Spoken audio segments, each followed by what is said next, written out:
No,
no, nothing. We can't even show the PowerPoint.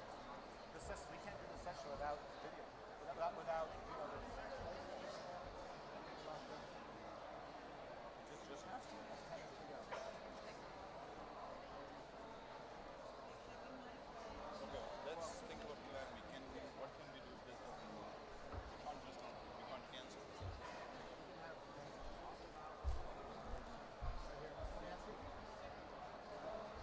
So let's figure out what we can do without the video for a second. I know. And be able to think about it, right? We can't just sit.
Testing, testing.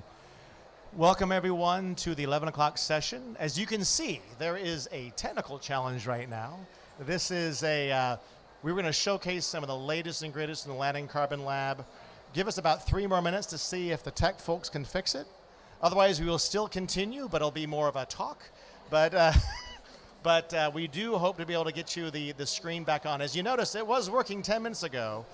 So we probably should have started before the allotted time. We would have been just fine. But anyway, just hang on there. Keep on checking your mobile phones, and we will get going in a second. Thank you.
All right, welcome everyone. Welcome. If you're here in the Nature Pavilion, welcome. Welcome to the session on the Deberized Land and Carbon Lab. We are really excited to have you here. I kind of like the layout here with these little cushions and stuff, kind of like a college dorm room, right? But for today, at least, there'll be less alcohol and more intellect in this room. So there we go. So,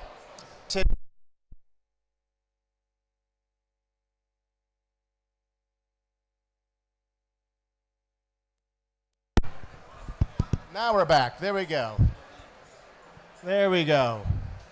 So today we're at the Land and Carbon. Land and Carbon Lab is an initiative of the WRI supported generously by the Bezos Earth Fund. We're glad to have the Bezos Earth Fund here.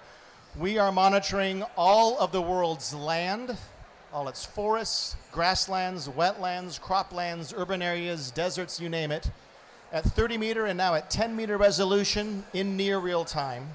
Today's session is about carbon, because we're layering in carbon data to all that Land and Carbon Lab. Yes, we're getting excited. So don't worry, there'll be things going on behind me as they get and fix this system here. It's part of this live action we're doing today with our session here. So, so today we're going to kick that off to really learn about, you're going to hear from Nancy Harris, one of our senior scientists who's leading the research from DeBry and a bunch of our collaborators on this carbon data. But first, to get things all worked up here and get us really excited about the data that's going to come to see, I have two speakers in fact. First of all, Ani Dasgupta, CEO and President of the World Resources Institute. Let's give it up for Ani. Thank you, Craig. And I'm so glad the technology is working because this is about a visual thing that you'll all see. So last COP in Glasgow, can you hear me? Can you hear me? Oh, thank you. More? This is better? All right. Thank you for being here. And thank you for the feedback. The last COP was about what's called the Nature COP. 140 plus countries committed to end deforestation by 2030. This COP, for the first time, we have a food pavilion. because the understanding of food systems has to change for us to get to 1.5. These things are happening simply because the science is absolutely clear that without protecting nature or enhancing nature, there is no 1.5 degree. You cannot get that. So this is why, so imagine if you had a tool that Craig just talked about, that you can actually measure it. So without measurement, there's no management. So if you could know if a tree is growing somewhere, and what kind of tree is it? What kind of crop pattern is it? Is the mangrove actually being protected? Or forest that is there or not there in a real time? This is the tool that you're going to hear about today. And this is the tool we're trying to develop with many. The reason this tool is possible even, for two reasons.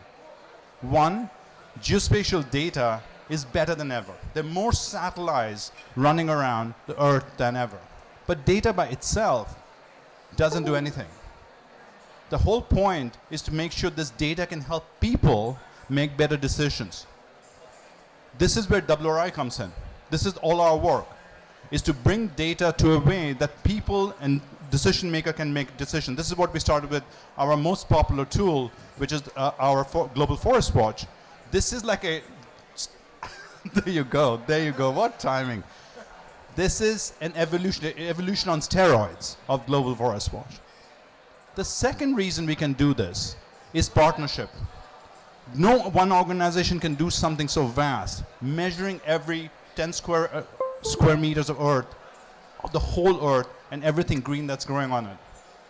We have vast partnership. I won't list all of them, but I just want to highlight, without partnership, we cannot be doing this. And we are very grateful to all the partners we have to build something like this, which takes time.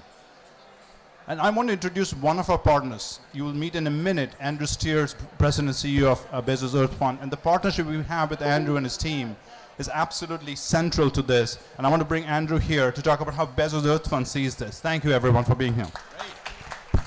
Well done, Annie. Thank you very much. So it'll take another 20 minutes to get this right. So they've asked me to extend my speech. It is fantastic to be here to support. The Bezos Earth Fund, as you may know, is a fund to be dispersed this decade for climate and nature. And among the very first cohort of grants 2 years ago, the Bezos Earth Fund provided $50 million to the Land and Carbon Lab. And the reason we did that is because we believe it's a game changer for the two reasons that Annie just mentioned. First, it brings the best science, the best AI, the best machine learning. Over time, it just becomes more and more accurate, not only for changing vegetation, for deforestation, for reforestation, but also for the carbon embedded in it. This is really a game-changing idea. And the second reason is what Annie just said, is that the way that this is being run by WRI and its partners is it's all about creating a sort of user-friendly interface that can make a difference. I'll just give you an example from our standpoint. By the way, Christian Sampe is here. Could you just stand up, Christian? Christian is our managing director overseeing our $3 billion commitment to nature. That's $1 billion for conservation, $1 billion to restoration, and $1 billion to food system transformation. And Christian came to us from, he was president of WCS, and now is overseeing all of this. And without something like the Land and Carbon Lab, we simply couldn't do our job. And if we couldn't do our job, then other philanthropies, other funders couldn't do their job.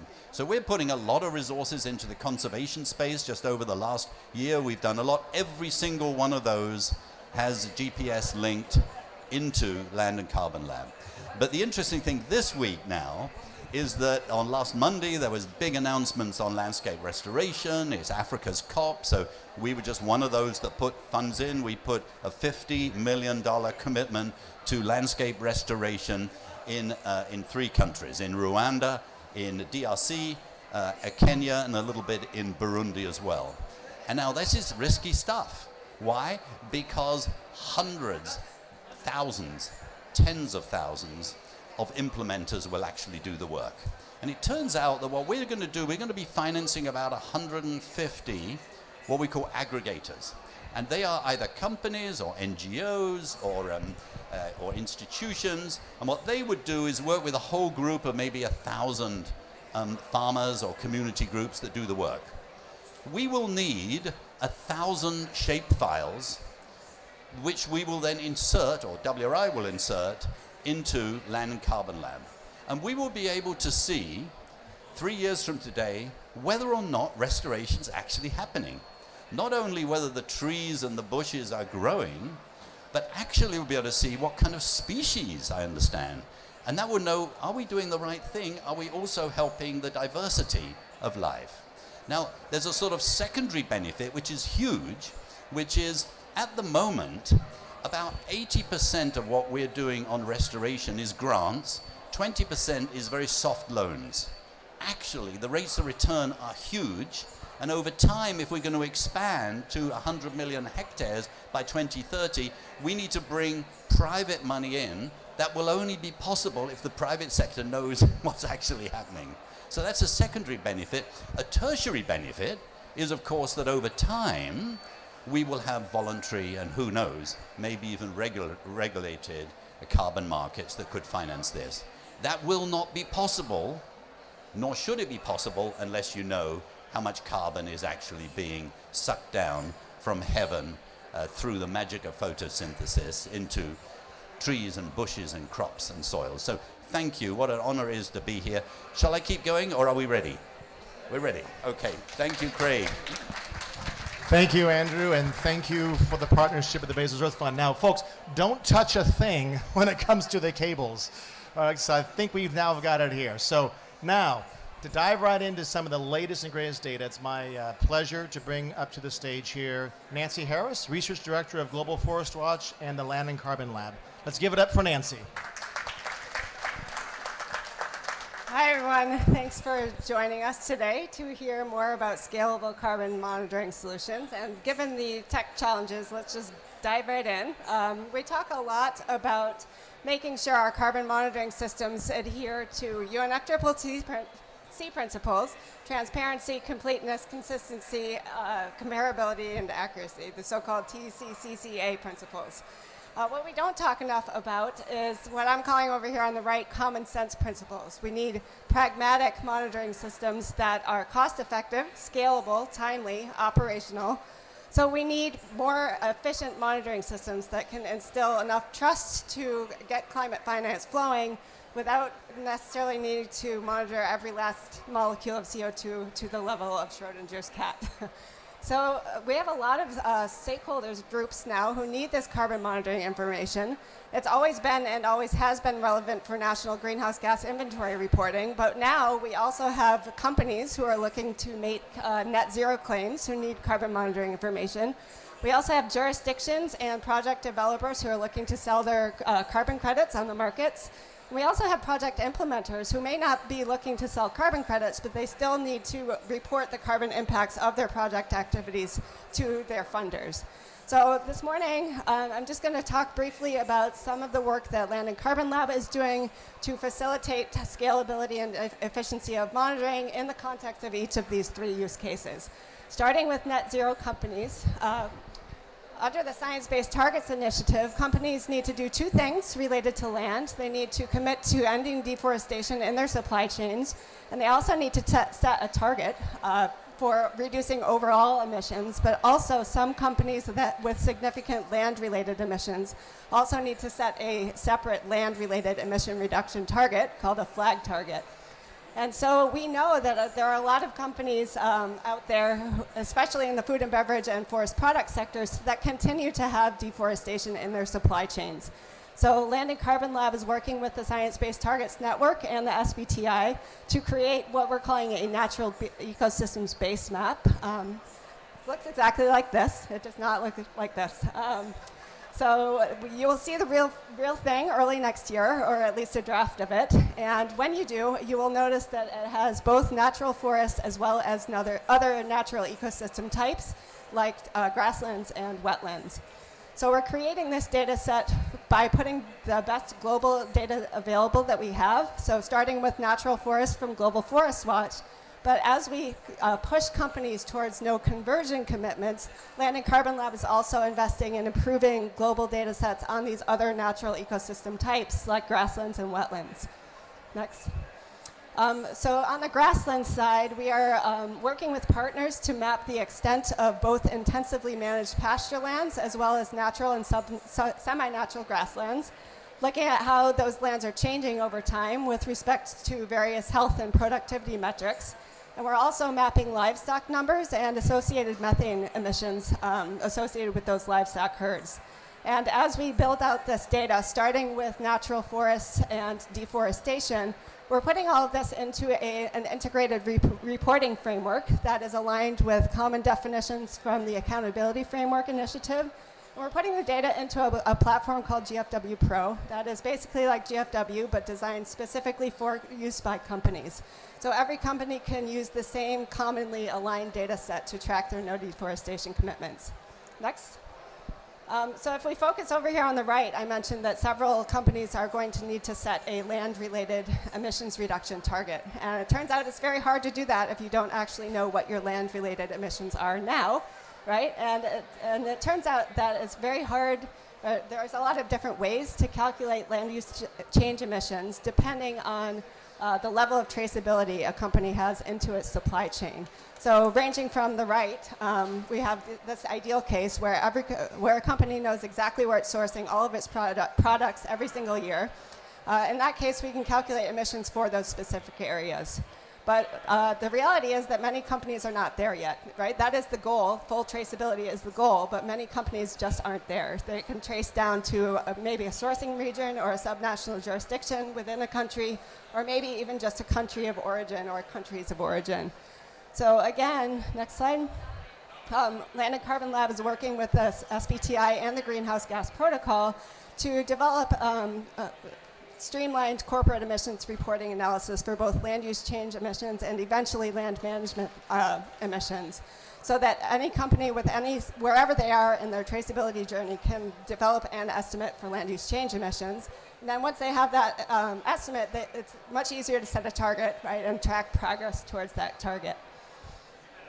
Okay, so for companies, reducing emissions within their value chain has to be the priority. But there are also opportunities for mitigation outside the value chain.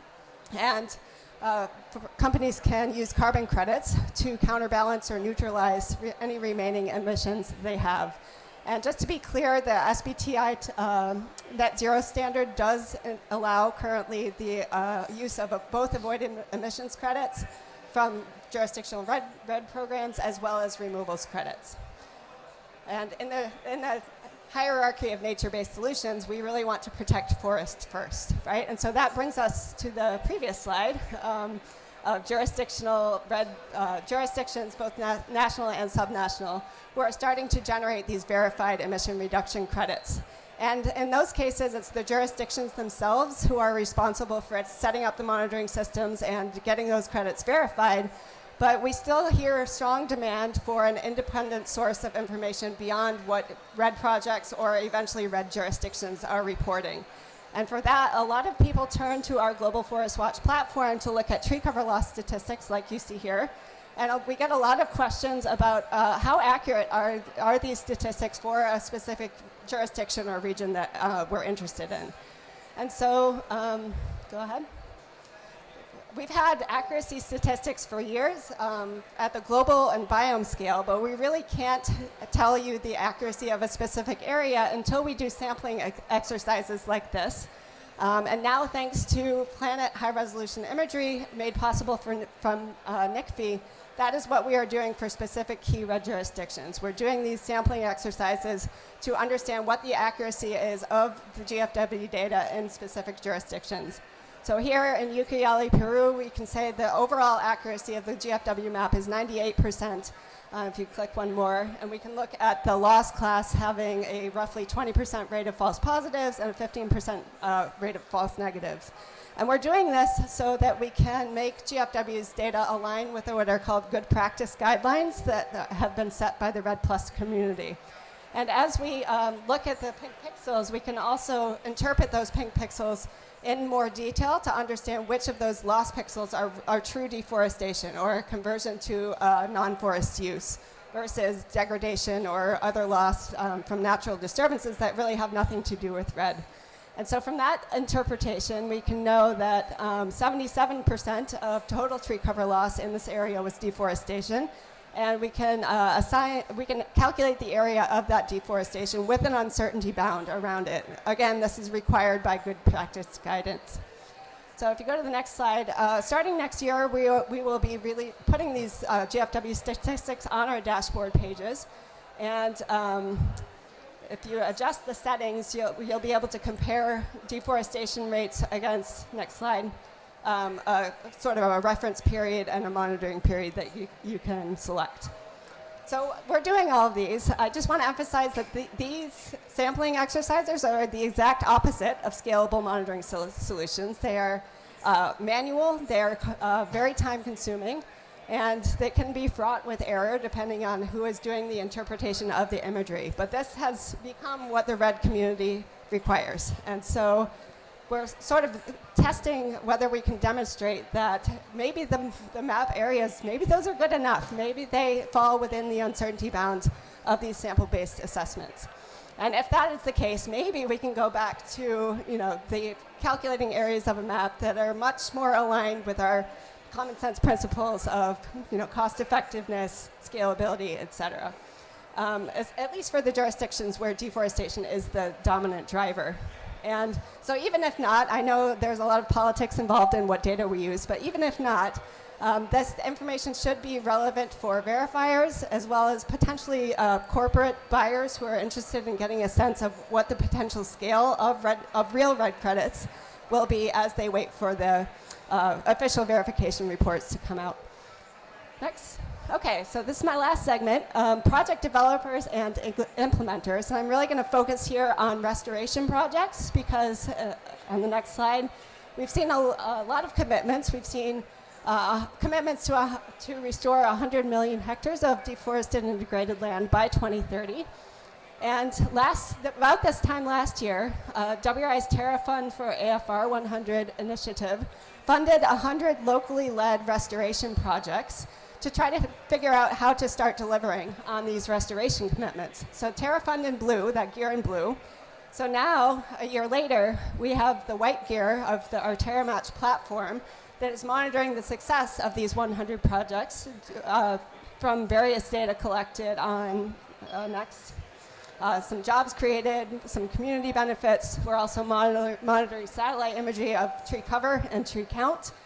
And then up at the top gear, that gray gear, coming next year, we are co-creating what we're currently calling the Restoration Academy, which is going to connect a 5,000-strong, project-strong pipeline of restoration projects to the technical assistance they need so that they can get these projects going. So as we see these projects start to expand, we're really going to see these gears start to crank, right? And hopefully that leads to a lot of hundreds of millions of trees across, popping up across the landscape.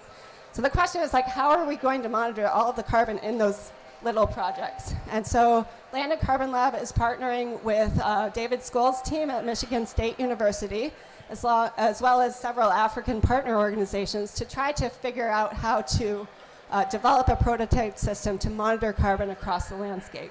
Starting with 3 projects in Malawi. The bottom one there is the Eureka project. That is not actually a Terra Fund project, but it is an AFR 100 project.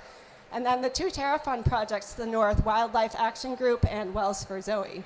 So if we zoom into that bottom project area of Eureka, we can, with very, very high resolution imagery, as we go left to right, we can really start to see a lot of detail on that landscape, down to the level of individual tree crowns.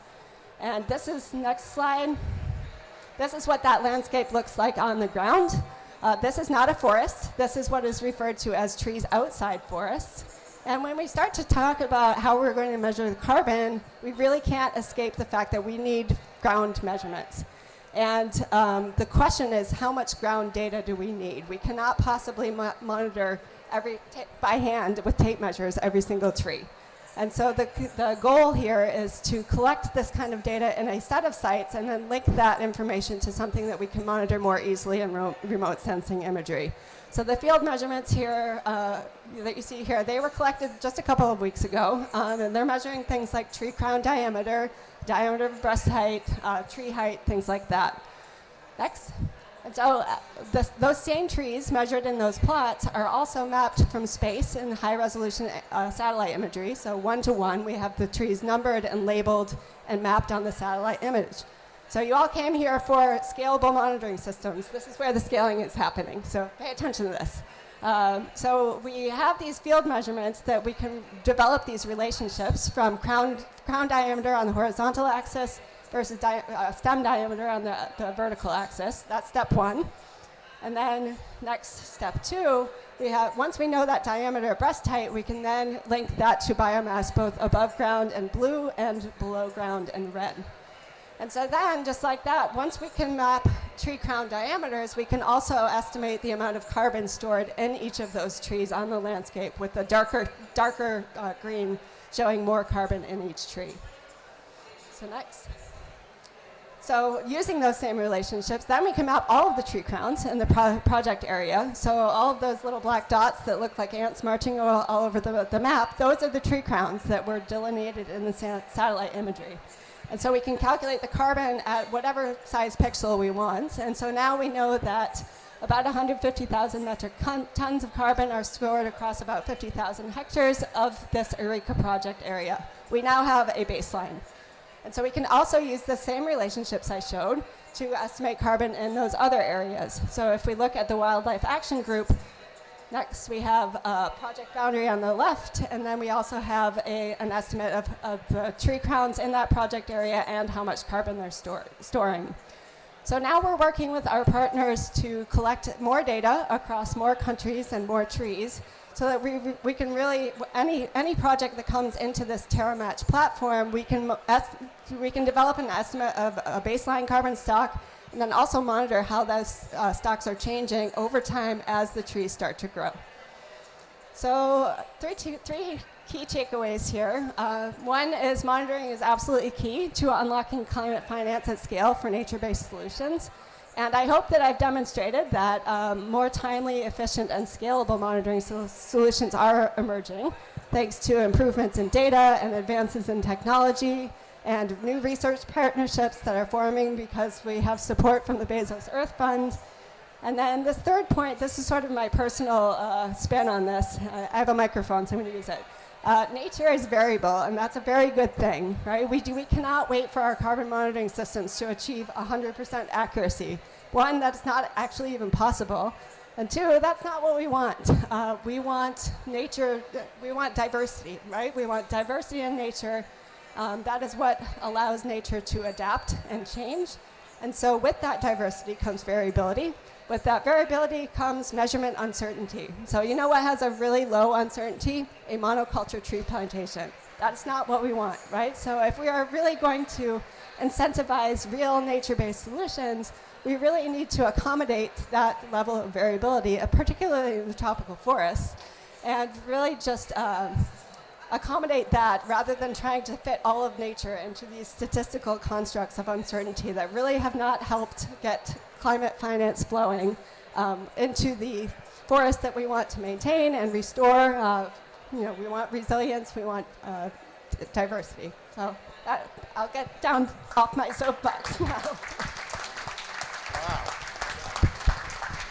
Wow, that's all I can say. I'm sure glad we actually had the screen for those images, right?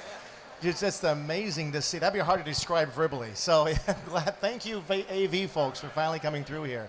That's pretty impressive. You can see the individual tree crowns, and now we know exactly how much carbon. And once you get that figured out, you can scale it up, right? That's what we're working towards here. So the next part of our session here is I'm going to call up six speakers. These speakers actually have an exam question, so I hope they're paying attention. I forewarned you, right? There's one exam question. That is, given what you do, how could this information that Nancy just talked about help you out, to help advance your cause, okay? So that's the question. Given what you just saw, how can this help advance what you're working on? And thank you, folks, for setting this up here so the cameras, the live stream can catch us all. Please come up to the stage. Steve Zwick, Senior Manager for Media Relations at Vera. Rosalind Fasua Ajay from Art Trees, and as well as the Ghana representative of the Fact Dialogue. Jamie Mulligan, Head of Carbon Neutralization Science and Strategy at Amazon. Sam Kanyamibwa, the founder and CEO of Arcos in Rwanda. Mamadou Jikite from African Union Development Agency, NEPAD. And Marcelo Furtado, President, Board of Trustees of DBRI Brazil and Principal at Nature Finance. Thank you all. Welcome, ladies and gentlemen, to the panel. You know your exam question. I'm going to pass the mic down. If you can keep it to 2 minutes or less, then we have great time for a lot of Q&A. So I'd love to hear from you. You know the order now. You can see the order. So here we go. So you don't have much time to think about it, but you're going first. Steve. Okay, thank you very much. I think in terms of what it can do, how this can help what Vera does, anything that provides this kind of granularity and this kind of available data is obviously very important. I think there's a misconception out there that that the carbon standards are just now catching up to the technology. It's actually the technology that's catching up to what we do. As we just saw in the presentation, ground truthing is still really, really necessary. So I think how this fits into, and we're actually feeding into this, as I understand, one phase of this is that we will be able to take Vera projects and feed into this so that people can actually look and see what's happening in our projects in near real time, which has always been kind of a problem we had with Global Forest Watch, where people would want to see what's happening in a Vera project. They look at Global Forest Watch and they're like, this doesn't match up. And then WRI would have to answer that. We'd have to answer that. This eliminates that. And it also feeds into our whole digitization process. We are in the process of completely digitizing everything we do. We've already begun to digitize the project review process. And we've got a working group on how to digitize the entire project development process. And that is really hairy because there are so many different approaches, so many different ways of analyze. There's like these. We're seeing groups, technologies popping up like, right and left with slightly different approaches, using artificial intelligence to analyze what's happening on the ground. The AI guys don't want to show their algorithms. We've got to find a way to be able to see what they're doing, verify them crosswise, and then ensure that it goes forward in a way that's structured and standardized. And I think an initiative like this just helps get everybody on the same page. It's you guys have the eyes of the world, we have the eyes of our project developers, and I do see this as something that can just become like a focal point for a lot of the different initiatives, us, our trees, what everybody else is doing. Before I was at Amazon, I was actually at WRI, and I remember trying to fundraise for an early version of this, so kudos to the Bezos Earth Fund for making this happen. In my role at Amazon, I focus on beyond value chain mitigation, so I'll focus my comments there. Although clearly this has value for companies working on supply chain decarbonization as well, both traceability but also at a jurisdictional scale, which I expect will become more common in that space. This has real value for two major elements of my strategy in beyond value chain mitigation. The first being we really are seeking to catalyze a massive reduction in deforestation in the coming decade. Amazon was a co-funder of the Leaf Coalition, and as a buyer, as one of the larger buyers in the Leaf Coalition, my small team and I have to figure out where to put our funds, which jurisdictions to bet on, if you will. We really need to have a solid understanding of trends in deforestation and with the kinds of metrics that line up with how the carbon credits are generated. And then once we've placed those bets, companies in the Leaf Coalition are signing advanced purchase contracts. We're committing millions of dollars. If the jurisdictions do reduce deforestation and deliver those credits, we are legally bound to purchase them. And so I need to be able to track stuff. And my finance team will be asking me, okay, we've signed this agreement with this state in this part of the tropics. What's happening? Are we expecting to have to pay? When is that going to happen? And without something like this, you got to wait for the crediting year to go by, and then you've got to wait for the verifiers to do their work, which is very thorough and appropriately so. It takes a lot of time. So it's not really tenable for us to be sitting around for 12, 18 months without realizing whether or not we're going to have a multi-million-dollar expense come through the pipeline. So having earlier intelligence on whether the work that we're doing both through the LEAF Coalition and in conjunction with the LEAF Coalition is working. And being able to plan our finances accordingly is really important. If it's not working in a particular jurisdiction, we need to know that so we can reallocate our funds somewhere where it is going to work. And we can work in a more real time. We need to learn very quickly from these efforts so we can adapt. So I think this is critical. One thing for the team to watch out for, I think, of course, is when you have two sources of truth and they disagree with each other, what's happening. And in some cases, there's a lot of noise in these systems, and it would be simply, you're somewhere else within the error bars, you're within the margin of error. Actually, statistically, the numbers are the same, but to a journalist, they might look very different. And so I think there's a duty of care to really scrub in where there is disagreement between Land and Carbon Lab's numbers and what the official numbers from the jurisdiction are saying. So that'll be important to stay on top of. Now, the other element of my strategy, and I'm probably going on, so I'll shut up, is tree-based restoration. And I think the carbon market is going to be major segment of the carbon market will be jurisdictional red for the next decade and beyond. When that phases out by 2040, I expect the carbon market, the largest segment of the carbon market, will be from tree-based restoration, nature-based carbon removal. And just hundreds of millions of hectares of formerly forested pasture. The opportunity is immense. You can tackle it in ways that are consistent with food security. But you're talking about working across very different ecosystems, millions and millions of landholders. I was in Brazil on our project. I saw one farmer under the same program planted cocoa agroforestry. Farmer 2, same program, cocoa agroforestry. The systems were night and day, completely different. One farmer had mastered his craft, was using a little more fertilizer up front, higher density of shade trees. The carbon numbers are very different. And so we need to get a handle on that.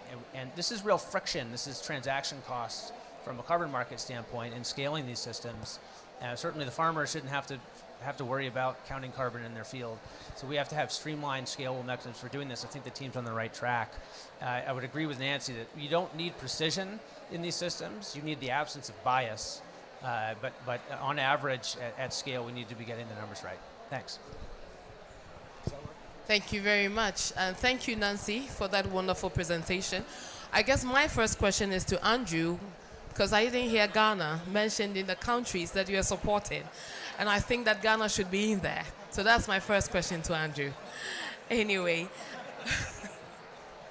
So thank you. That's great stuff. For the work that we are doing in Ghana, we are working with farmers on mosaic landscapes. So you have farms, you have forests interspersed, and we have also a lot of private sector presence. I believe that this would be absolutely fantastic for private sector because for some time now, apart from their global deforestation targets, they have been wanting to get into the whole carbon attribution.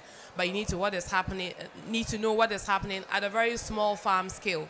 So if we can get into the trees, being able to detect with such high resolution data, it is amazing. As part of our Red Plus process, we've been able to issue our very first credits. I was telling Andrew earlier, and it's within a jurisdictional program. So we have benefits going to local communities who are farmers, either for farming inputs or also for community development projects, and also some amounts getting into law enforcement. I guess my three questions are, it's not just about trees, it's also about forests. So in Ghana, we are talking more about forest cover, not tree cover, because we have a forest definition. So it will be good to understand how this then begins to map out forests instead of just trees, because we do not, for example, want to create a perverse incentive for some areas. We do not classify cashew now as part of our forest definition.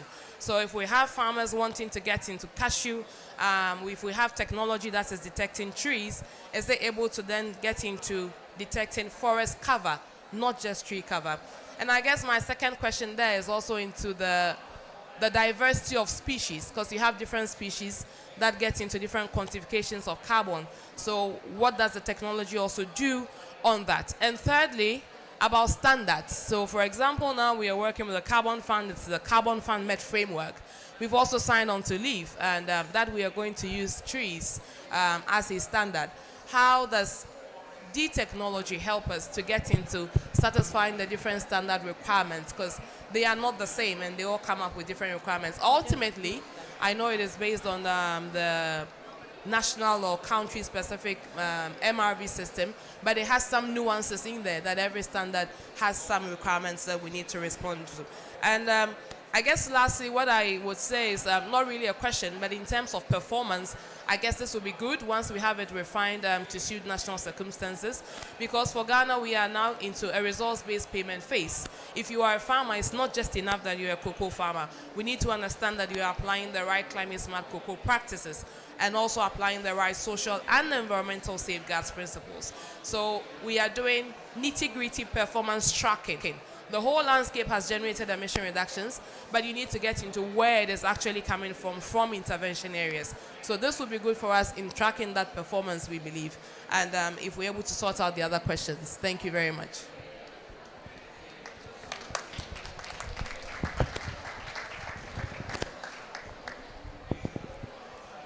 Thank you. I think today is a celebration, actually. Thank you, Nancy, for the presentation, and to hear that we have a tool for monitoring, and at the same time we have Bezos Earth Fund with the funds. For me, who is in the field, it is a big celebration. The monitoring has different benefits for someone who is in the field. A few years back, a few months ago in June, I come from Rwanda, and King Charles, who was then Prince Charles, visited our project on the ground. And one of the questions we had was to show how the site was before. So we had to go back. Luckily, we found some photos how the site was 6 years ago. In fact, when you're implementing, you are dealing with everyday activity. You don't even realize what is changing. So we were quite fascinated to see how the site was before and how it is today. So in this era, we are in a changing, very fast changing world, and we have to be accountable quite regularly. So the tool we have today is going to help us actually to achieve that. We are, at the moment, my organization, ARCOS, we are working in Rwanda and surrounding countries on over 20,000 hectares with staff on the ground. And when it comes to monitoring, it's quite a tough job. So if you have a tool which can relate to what is observed at large scale and what we are collecting at local, at site level, it is very good. Because, you know, when you are talking monitoring, it's about also reporting, it's also verification. It can also help not only decision making, but also going back to our communities. If you have visual product, like what you see, and you are able to show to the community, by the way, these are the trees. We are able now to see the trees with you. We are now even able to count how much carbon with you, and we see what is happening. So this is good for us, for our communities, even for the country, because our countries in Africa have committed under Bono challenge to a number of hectares. So as you saw, the tool is going to help to know how much hectare, how many trees, even the jobs. So all of this is going to help us really to align to the government targets and be reporting and be communicating our contribution to national agenda. Thank you.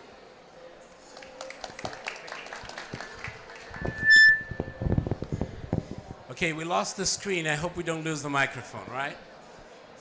Good morning. My name is Marcelo Furtado. My day job is at Nature Finance, and my evening job is at WRI Brazil Board. So let me start, Craig, first by congratulating you and the team for such a great initiative.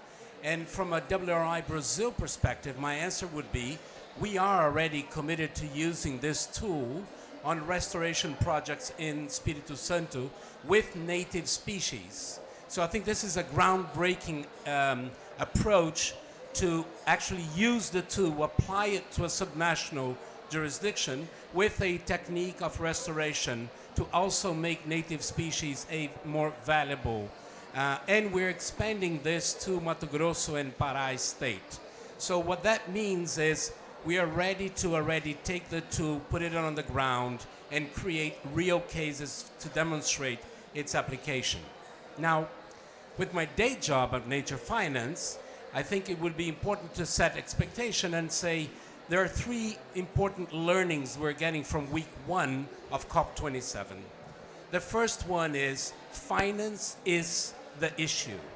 And if you're looking at finance only and always from a public fund, we have bad news, right? All countries are broken. But the good news is there's a lot of money out there in the market, and we're not shifting markets to nature positive, climate positive, and equitable solutions. And we're not doing that because we're not looking at market change.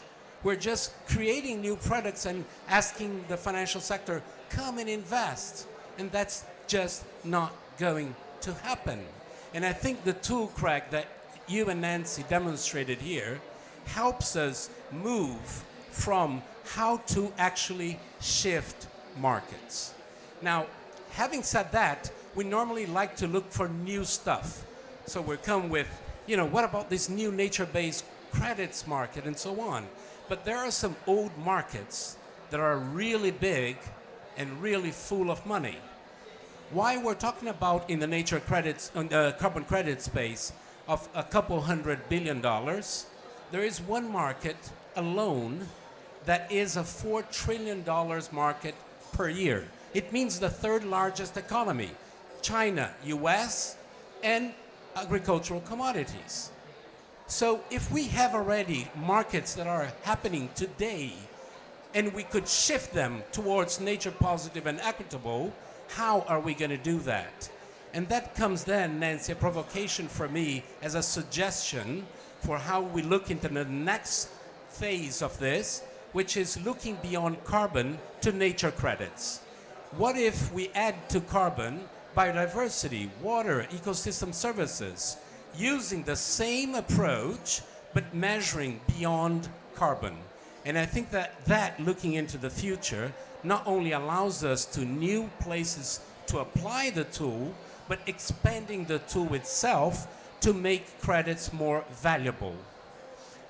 The other element that I think it's a suggestion for us to consider is many of my fellow panelists here are making either questions or remarks on the Land Carbon Lab that are not MRV related. It's actually governance related.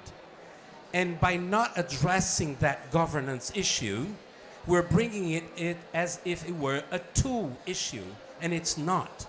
And we're not going to fix it at this level. We're going to have to address this as a governance level. And I think that we're doing as society, and that I'm saying civil society, companies and governments, we're not doing a good job addressing governance issues. So we could have this credit well-defined, well-applied, well-measured, and when you transact the credit, the money will not get down to the community level.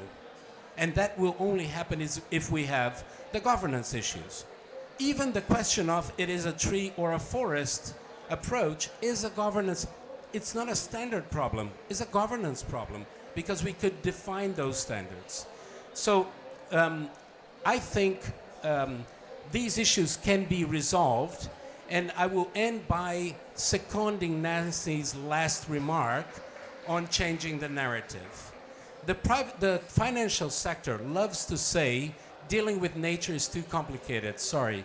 Whenever you guys get the right statistics, the right numbers, then come talk to us. Yet, when they had to create subprime or hyper trading, they had no problem coming up with very complex stuff that actually nobody understands, and whoever understands can never explain it. So here we are having a fabulous demonstration of something that is very, very ground-based on science and evidence. And yet the financial sector often says, well, it's not ready yet to be investable. So the problem with that is ourselves. we need to change the narrative. We need to start talking about nature as an investable opportunity, which does not mean that all nature and any nature is available for monetization. With good governance, we will select what is possible and what is not, engaging all the key stakeholders. So congratulations, and I think that the MRV piece is solved. Thank you, Nancy. Now let's get to work on making this happen.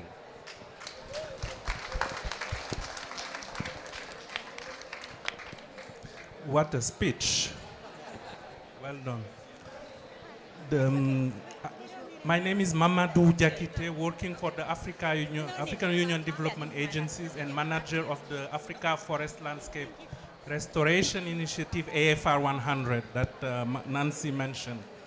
I was in Glasgow at the launch of the Land and Carbon Initiative.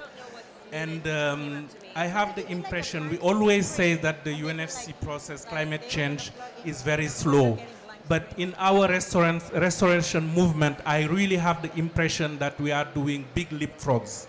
From Glasgow to here, we were just launching this initiative and others. And I can tell you that between Glasgow and now, I can at least count for $2 billion that was mobilized for the AFR 100 initiative. And why? Monitoring was one of the biggest challenges. When we started AFR 100 in Paris, 2015, in the same setting, COP21, for 2-3 years we were being told, get your act right, bring us figures, data, monitoring that is solid. And in the last 5-7 years, this is what we were working on. And you see that with this kind of initiatives, and it might look big, but there are many other initiatives under AFR 100 to monitor restoration. And another very satisfying impression as an African I have is that in the restoration agenda movement, it looks like that Africa is in the forefront. Africa is the developed nation in restoration. That we are really showing through the partnership we are building. The AFR 100 has 32 countries that have joined. And this afternoon, I have a country minister like Somalia. Those countries that were isolated for a long time, they say they want to join AFR 100. So next time you hear Somalia, you see that they have joined AFR 100. And this is the kind of traction we are having in Africa and in the world. Why? Because we are doing solid monitoring, step by step. Monitoring for us is building credibility. We are building credibility on a daily basis. We don't believe in only speeches, talks, but we want to work on data and on real figures that can be shown to investors and to our countries. Actually, we have a dual credibility challenge. In one hand, for the investors, like Bezos Fund, like Climate Asset Management, like others, but also to our own governments. And you can see, and this is another very big pride that we have, that African governments, countries are investing in land restoration. You go check Malawi, you go check Rwanda, you go check Nigeria, you go check Niger. They are investing part of their national budget into restoration. And that is why I say in restoration, Africa is our African countries, Africa as a whole is in front, and we are the developed nations of restoration. And now we are talking about Bezos Fund, but you can see the Global Evergreening Alliance mobilized more than $300 million based on the solid monitoring systems. So in AFR 100, we have those 4 pillars, mobilizing countries first, because it is a country-led initiative. It is not from outside. We have a lot of support from outside, but 32 countries have joined so far. we have a solid resource mobilization. And I mentioned these 2 billions, and among those 2 billions, Bezos Fund announced the 50 millions in Kenya, Malawi, Rwanda, and DRC. And we try also to aggregate the knowledge to package it in a way that we can go for advocacy for other countries, other partners, investors to join. And now the monitoring is really taking a very strong core role in the AFR 100. And that's why I thank you very much again for this invitation.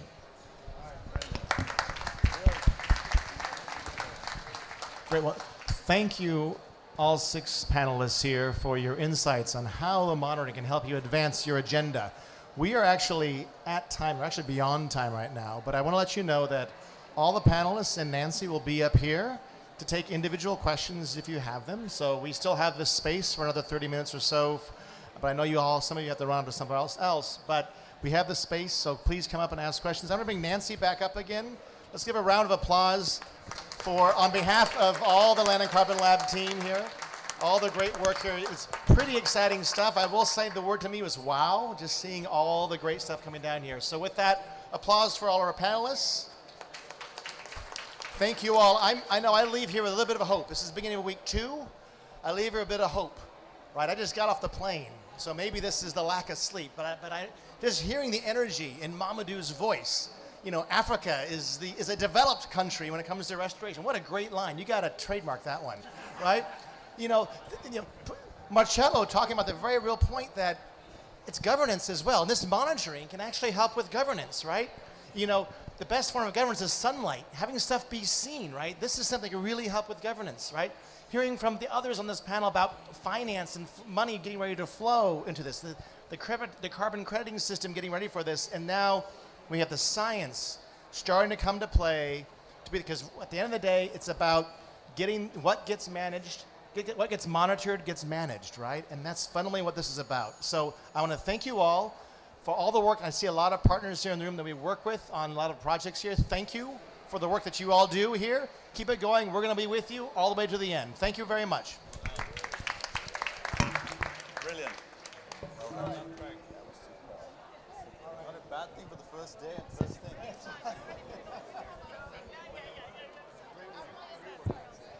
So based on real actions. I've been here a week and that was the best talk. Hey! Now I want to use it. I know. You're going to be a high topic now.